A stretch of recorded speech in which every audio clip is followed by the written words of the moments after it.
the new standard in performance and safety. At $35,490 fully equipped and 7-year warranty, the all-new MG HS is value you've never seen before.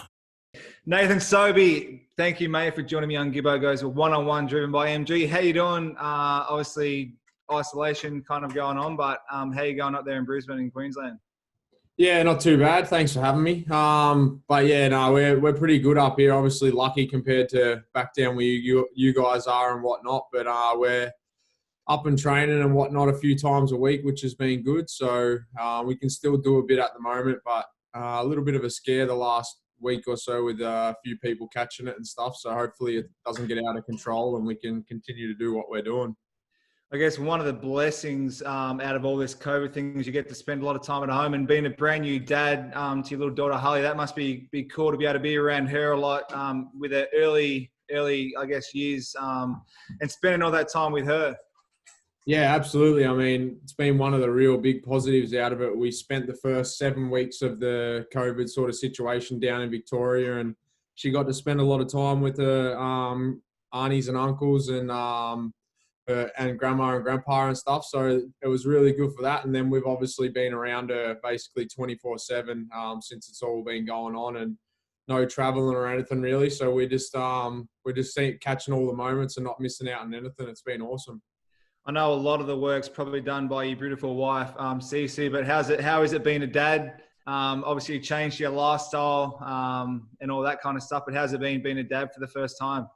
Yeah, it's been awesome. Obviously, definitely changed to begin the season. I left for the first month to go to China when we first had her, and obviously CeCe did everything and still is basically doing everything. But it is great being a dad, and she started to walk, and just all those sorts of little steps throughout the whole process and stuff is just awesome to see.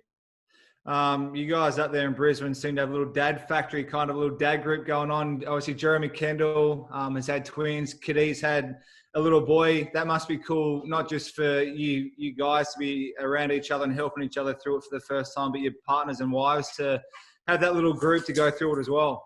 Yeah, absolutely. I mean, that's been huge. Obviously, when they're happy, it makes us a lot easier to play basketball and do what we love to do, but they just lean on each other's shoulders and sort of hang out and catch up for coffees and stuff and whatnot, and just let the kids hang out as well. And it's been awesome for that. Yeah, there's babies everywhere here in the beginning, that's for sure.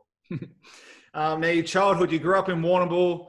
I know you go back there a fair bit, family and whatnot. I know you played there as a kid.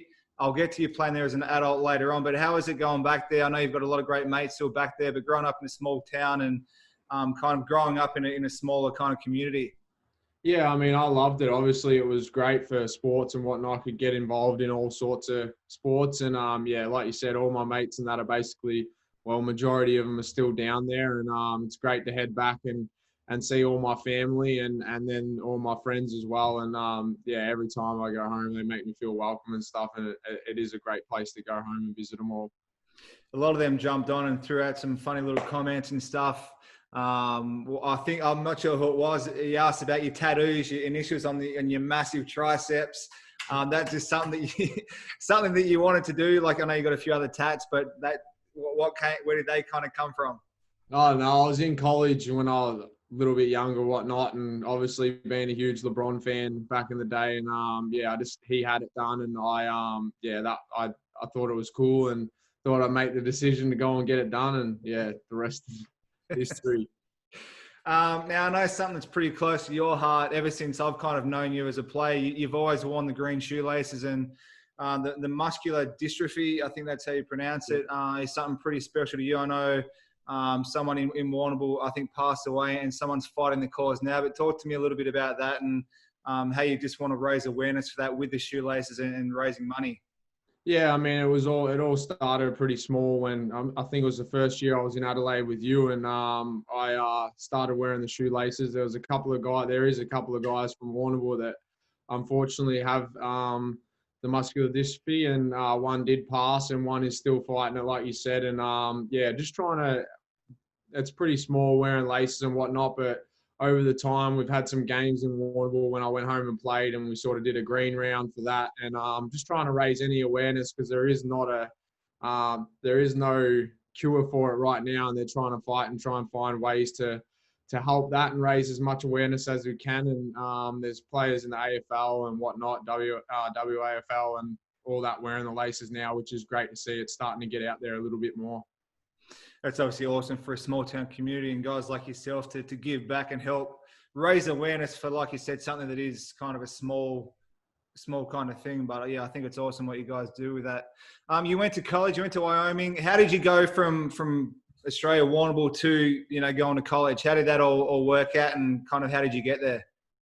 Yeah, so it was a little bit different. My team that I played for in Warrnambool, the Seahawks, my coach before I left, he was an import that we got in for last 6 or something years, and he actually played at the junior college that I ended up going to, and the same coach was still at the junior college that when he played there, and he sort of asked me, do you want to go to JUCO and give it a go? And I was like, because I was already working at the time. So I was like, I don't know. But in the end, I ended up going and same coach and whatnot, and went to JUCO and Cochise College in Arizona for 2 years, and then transferred over to Wyoming for the next 2 years. And yeah, definitely a big change and big lifestyle change of obviously working as a landscaping and gardener, and then moving into basketball as a full-time basically job with going to school and trying to study at the same time as well. So it was definitely an adjustment in the beginning, but yeah, I think it's well worth it now. I know a lot of kids do that, go from Australia to the States, but I remember when I went from Tassie to Canberra to the AIS, and it was a massive move. I can imagine going from, Melbourne to America must have been a big adjustment. Probably not knowing anyone over there besides maybe a coach. That must have been pretty tough as a young kid to kind of handle, I guess, starting out. Yeah, definitely. I mean, I nearly came home there a couple of times in the beginning. Wasn't sure if it was what I wanted to do. And yeah, it was tough adjustment being away from your family and friends, which you'd never really done before. And you'd go across the world and you can only really call every now and then. The hours are so different. It's not like they're just call them at the same time after practice or whatever. They're probably asleep at that time and whatnot. So it was pretty difficult in the beginning, but once I sort of got into a routine and started actually playing some games, it sort of made it a lot easier, and we had a lot more to focus on. You met CeCe there. Is that where you guys first met? Yeah, so my second year of junior college, CeCe came in as a freshman, and she played on the girls team as well. And then yeah, that's how we met. And yeah, what's that, like 10 years down the road now.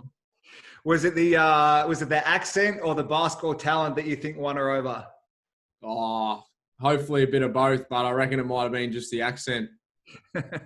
I know when I hear an accent, obviously American, European, I love it. And I'm assuming for Americans, when they hear an Aussie accent, a little country boy, they must be something that they kind of a little bit different from to enjoy. Yeah, especially when I first got over there, like you said, being from the country town, the lingo, like a lot of the guys had no idea what I was talking about. Just had me repeating everything I was saying over and over and over again. And yeah, it was pretty funny in the end. They got a laugh out of it.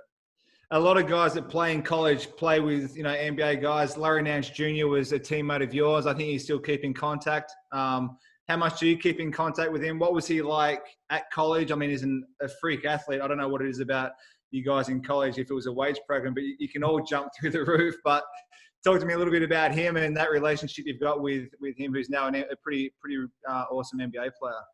Yeah, I mean, he was I think it was my senior year and his sophomore year, and he really just flourished, and he started to get that NBA attention then. And he and just like you said, just super athlete, really timing well with blocks and whatnot, and then just started to develop his shot and all that, and even super better person. Like you said, I still keep in contact with him every now and then, and yeah, I mean, he's a better person than he is off the court than what he is on the court. That just speaks volumes of who he is. And his family are great. They came out to a lot of the games and stuff and whatnot, and got to meet them. And yeah, they were just great people to be around.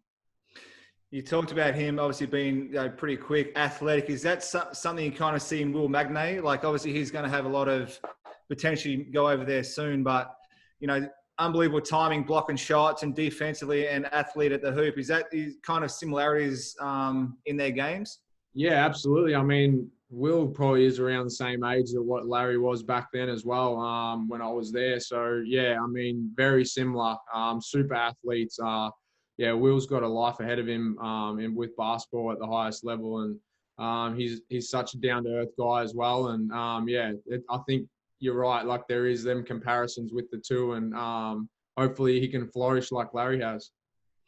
Now, I'm pretty sure you come from college. You went to Cairns. How did that transition happen? Was there someone kind of found you, or how did you get to Cairns from college?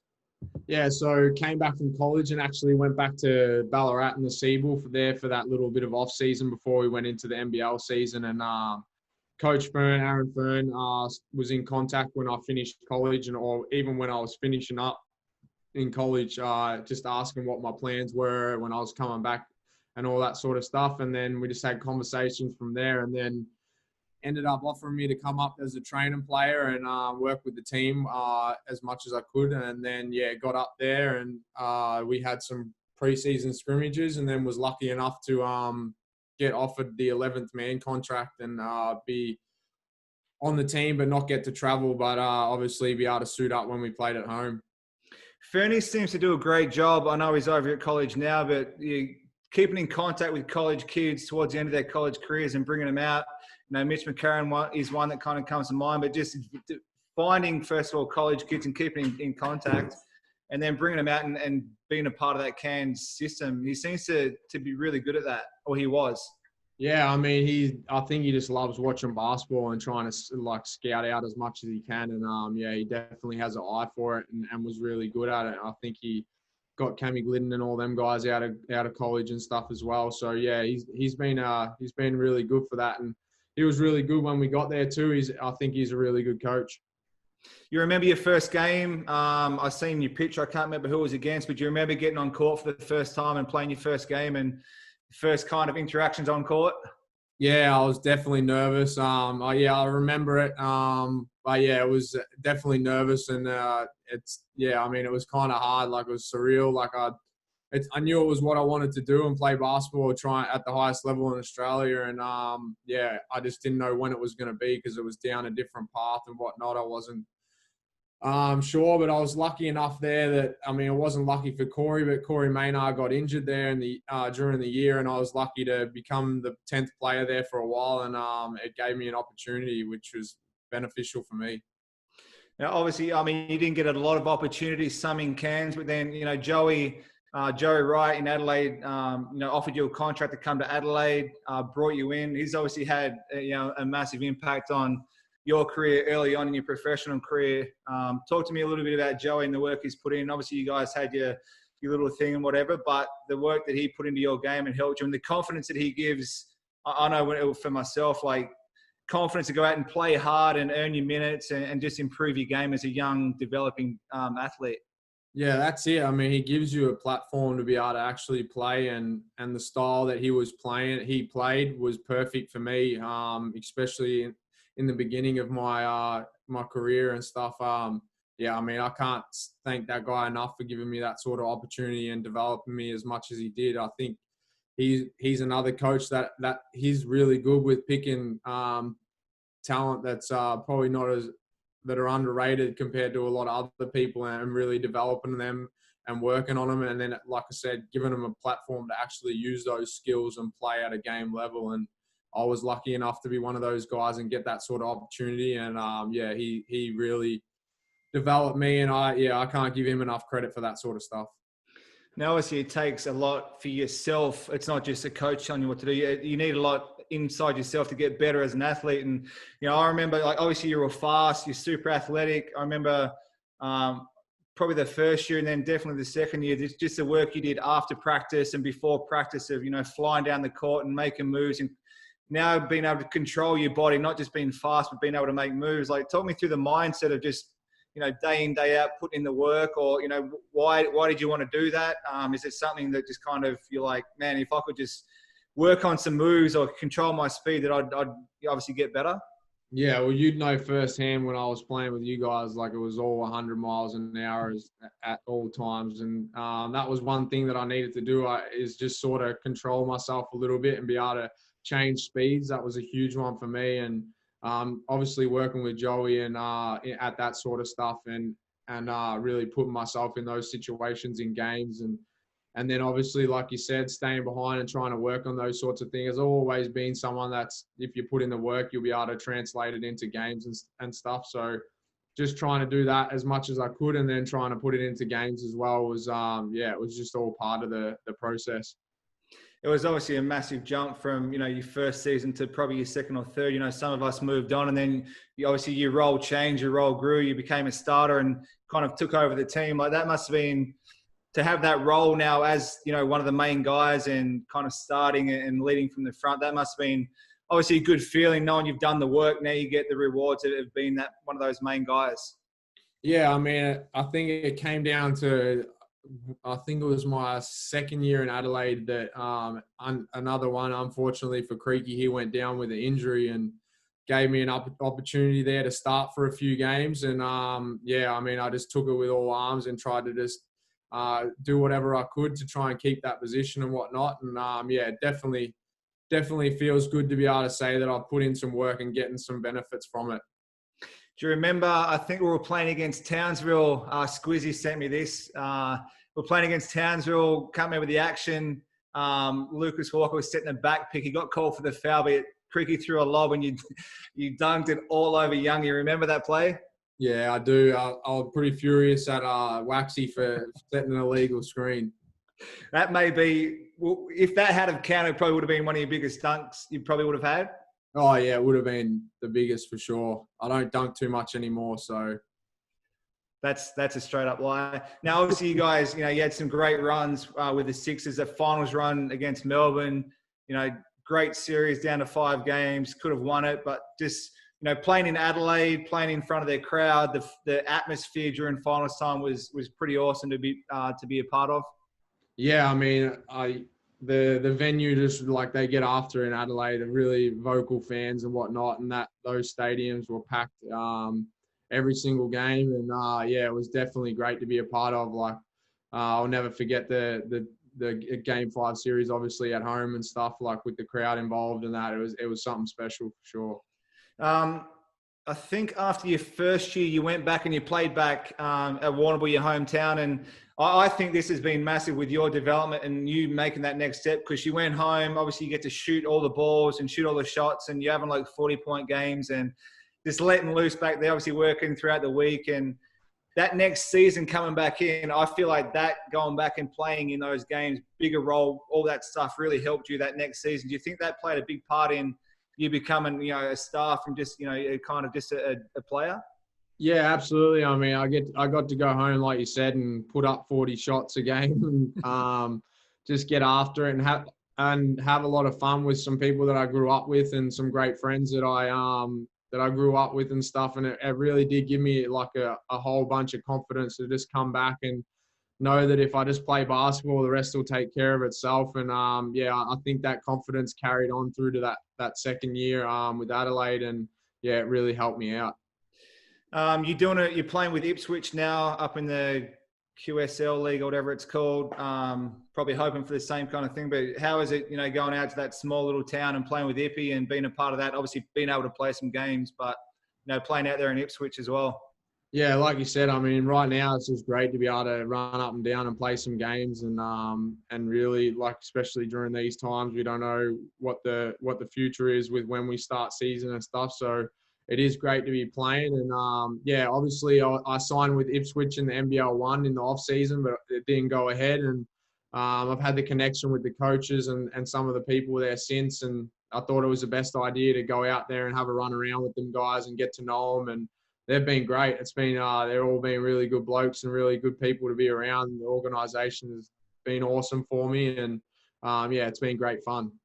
I'm not sure if it was the first or second game, but to play against the Capitals against Kadee and to hit a game winner, I'm not sure why he wasn't trying to guard you, but that must have been a bit of fun getting a game winner over Kadee.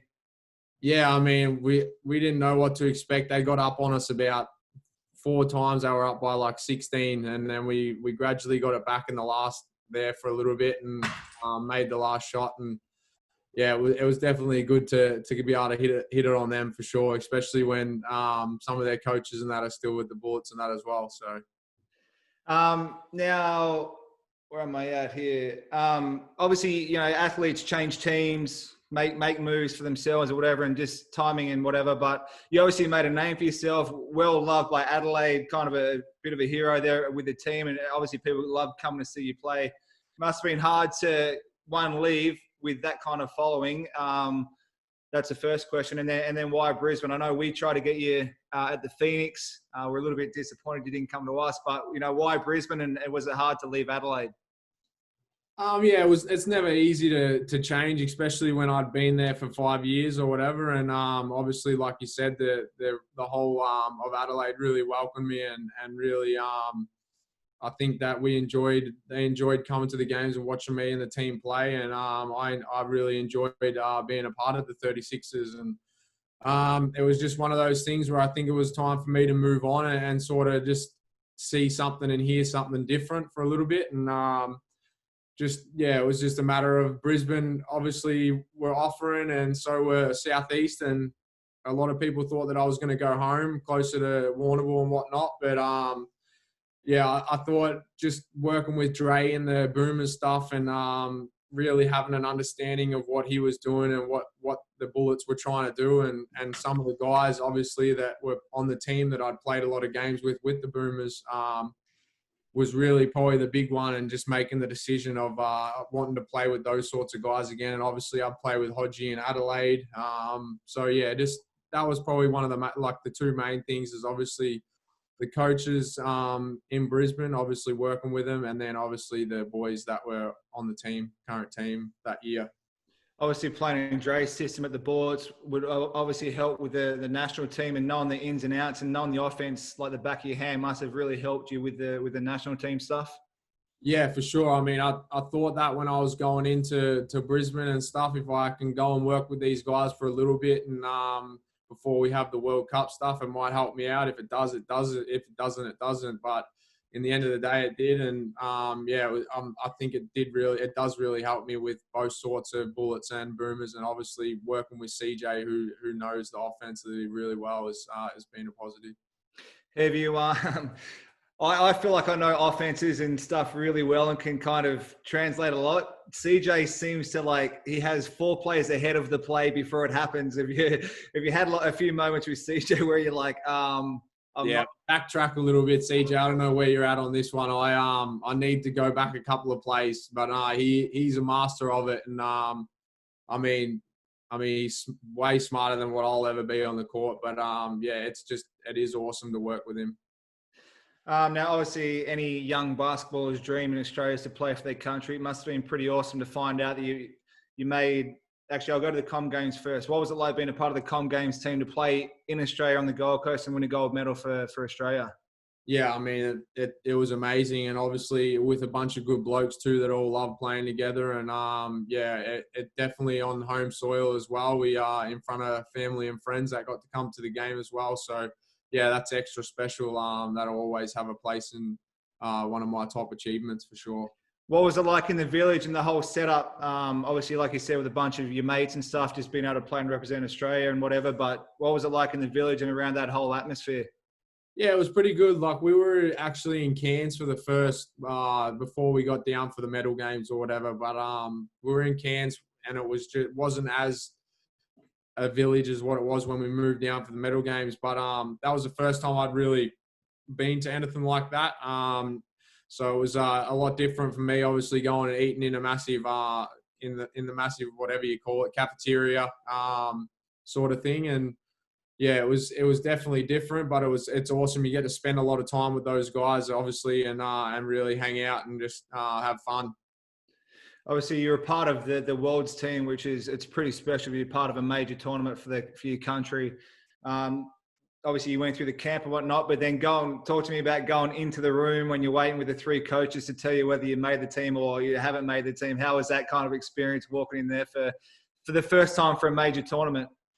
Yeah, I mean, I didn't know what to expect. I obviously with the talent that was at the camp and stuff, I didn't know. Like, I went in kind of thinking, well, I've got no idea what they're going to say here. So I was definitely very nervous. And yeah, once I heard the news or whatever, I mean, I was ecstatic. It was awesome. It was the best thing to hear.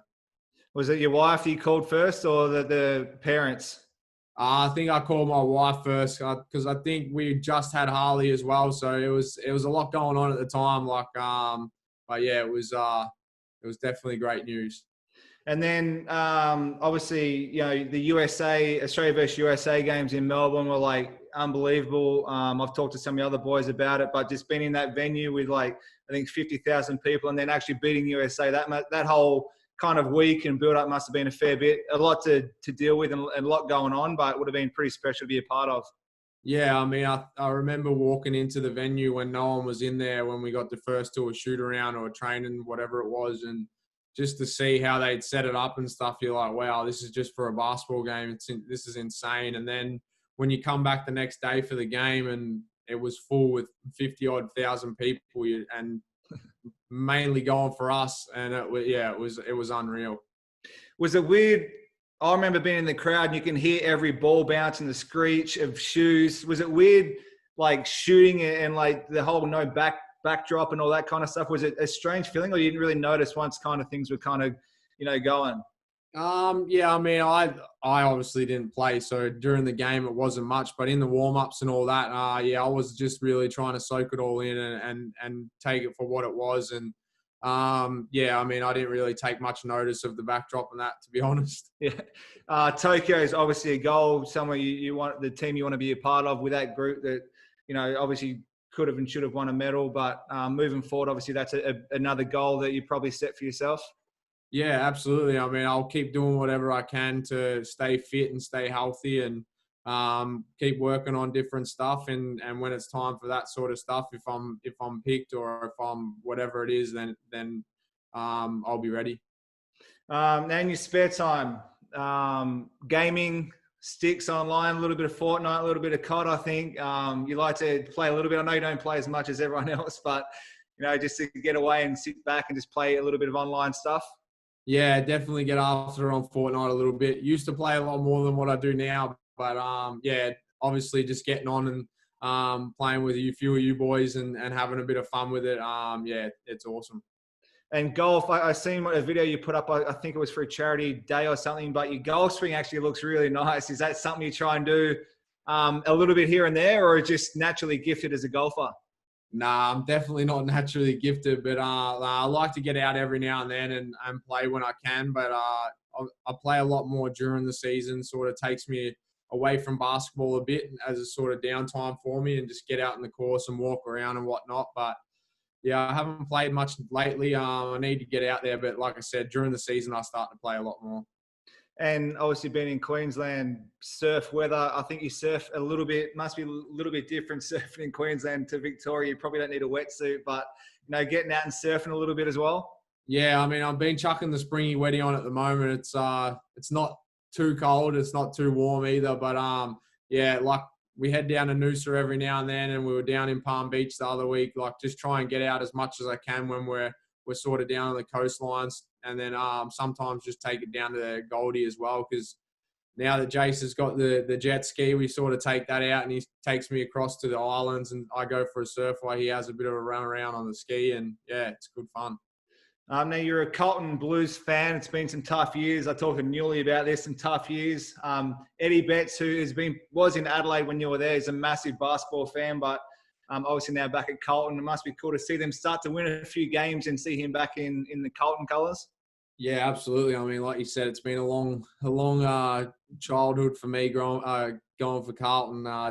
Dad forced me into it when I was younger, and it wasn't far off changing there for a while, but stuck with it. And they're having a good year this year so far. Hopefully, you can keep ticking away some wins. And yeah, it's definitely great to see Eddie back in the Baggers jersey.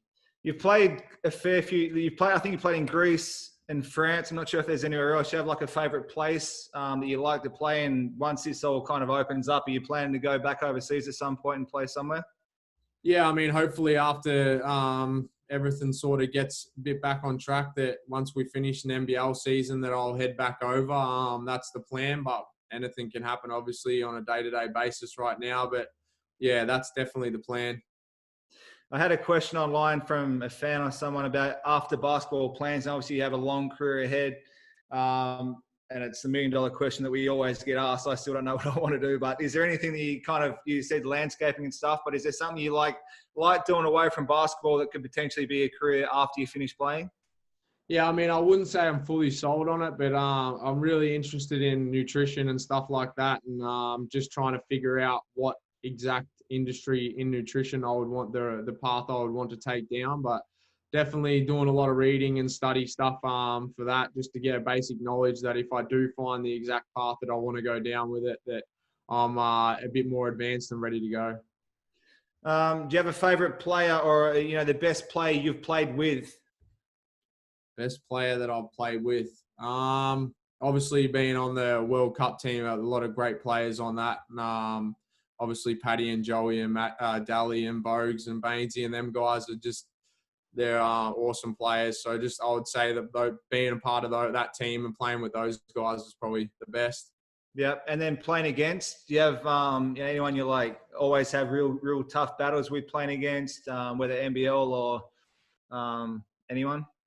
I think when I was in Adelaide, for sure, we always had a tough battle against Melbourne. Obviously, Casper and Bubbles there. We sort of went at it back and forth, and that was sort of the rivalry that we'd sort of built over the time there. So that was definitely a good one. Do you have a favourite playing shoe you've had? Mine's a Kobe 4. I used to love that. I wish I could get a pair, but it's like pulling teeth trying to find a Kobe this day and age. But do you have a shoe you used to love playing in? Yeah, so the Kobe 6s were my favourite way back, but I've started to wear the 4s and 5s again, and I really love them, and the 5s are probably my favourite at the moment. Junior team manager asked, "What's your favourite healthy snack to eat on the road?" Now we put a drink up. I don't know if it's wine. Yeah, maybe it's wine. He would have just thought it was a smoothie, just a little smoothie on the road for sure. Now you can only pick one of these: golf or surfing. Surfing. Now, I heard you say this before, so I know your answer, but MJ or LeBron? LeBron. I knew you were going to say that. I'm very disappointed. Big three-point shot on the buzzer or a breakaway dunk? 3 on the buzzer. Oh, I like that. I thought you would have said dunk. Back in the day, I would have. What's your preferred position now? You've been a two-man shooting guard, point guard with the Bullets. Yeah, like obviously you're probably going to be a point guard unless the Bullets sign a PG. But do you have a preferred position? I think you're an awesome 2-1, speedy with the ball. Do you have a preferred position yourself? Not really. I mean, it's just back and forth with that 1 and 2. I think that's the same thing I'll do this year, is probably just start the 1 or whatever, play the 1 and then move to the 2 for a lot as well. So, I mean, that's just my game. Obviously, can play with the ball and then play without it as well. So, no, I don't really have a favourite one or what I would prefer. And then last one, obviously Lamar went to New Zealand. New Zealand are loading up for a tough run again. Obviously, you guys have got a great group of Aussie talents and young kids coming in, but the expectations for the Bullets kind of moving forward. Obviously, you still got an import, I think, to sign, but expectations of your club and the Bullets for this season. Yeah, well, it's changed a fair bit. Like you said, obviously Lamar's gone, and then Cammy's gone down to you guys, and Mick and Rubes is gone as well, and then Mick is obviously not playing anymore, and so it's a bit of a change. We've got a lot of new guys coming in, a few guys from Adelaide that have moved up that I've played with before as well. So that'll be exciting. And then, obviously we've got high expectations, but right now it's we focus on who we're going to sign at that import spot and then go from there. Well, mate, that's all I've got for you. I really appreciate you taking some time to jump on board. It's been awesome chatting and hearing about everything kind of you got going on. Obviously, hopefully the NBL hopefully Melbourne can sort out what's going on down here and we can get our season on track. But yeah, once again, mate, really appreciate it. Hope you guys are all good and safe up there. And we can't wait to get back out on court. Yeah, for sure. Can't wait. Hopefully Victoria sort of gets on track soon, so we can all start playing again, but obviously see the family and all that again as well. But thanks for having me on, and you guys stay safe, and we'll talk soon. Appreciate it. Good man, Sobes. Thanks, mate.